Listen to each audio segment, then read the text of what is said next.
bwe mbagamba okudiversifyinga bwe mbagamba nti bannange temubeera ku mmwanyi yokka bwe mbalabudde nti bannange tulimenga bwe tulunda nze nkikakasa kyekyo tulimenga bwe tulunda nze nkikakasa kyekyo mbalaze ennyana zokka zokka mu mwezi gumu zizaaliddwa muno mu December 16 kati omuntu bw'akulaga bw'atyo obaako ne kyoyigako.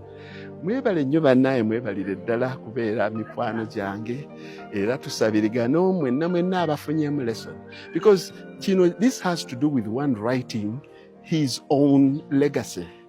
It's a textbook.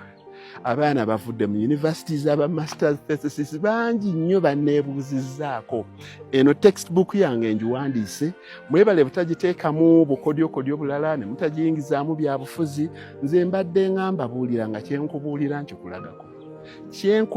nkikulagako ate mbadde ebintu mbyogera mbijja ku mutima gwange.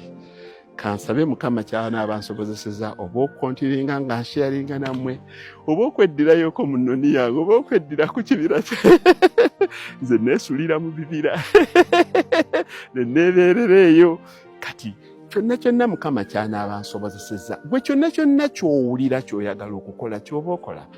Abavubuka abato mwebale nnyo okuba n'emitima emirungi.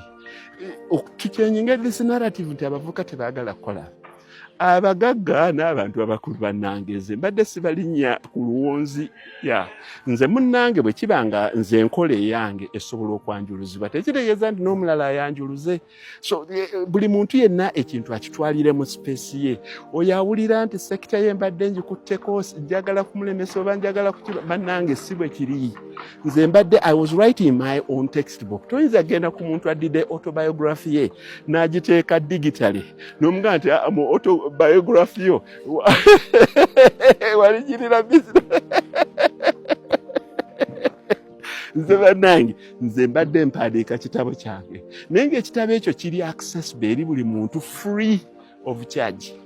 Ekitabo ekyo tekitegeeza nti buli kyosoma buli peegi gy'osoma mu kitabo ekyo beera ntuufu. Bwe kiri eri gwe okusomamu n'ogamba nti wano wengwa omusajja kyayogerako kyandiba ekituufu.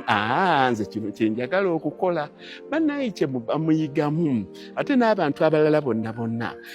We should emulate people who have done good work and transparently